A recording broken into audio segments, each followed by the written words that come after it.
Hey guys, Theo here and I hope you're having a spicy day, and thanks for joining me in my kitchen. Today, I'm going to show you how to make some delicious keto-friendly peanut butter squares. But before we get started, don't forget to like and subscribe to my videos. Alright, let's get started.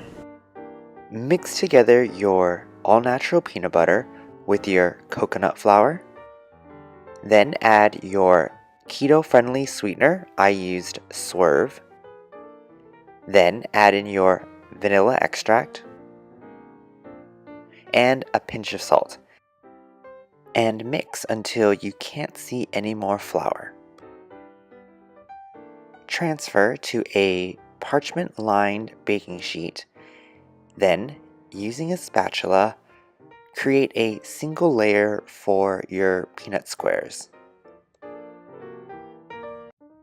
Then, freeze for about 30 minutes.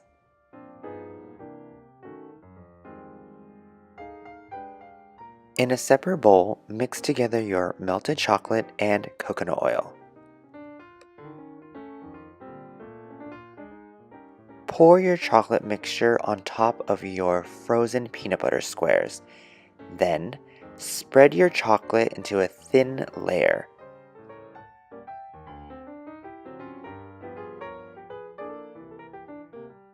Lastly, sprinkle with flaky salt and freeze for about 30 minutes or overnight.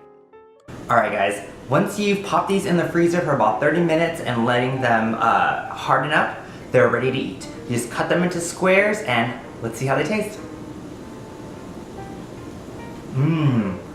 They're really fudgy and a big pack full of peanut butter taste. If you like this recipe, it'll be found at the blog post below, and if you haven't already, please like, subscribe, and comment to this video.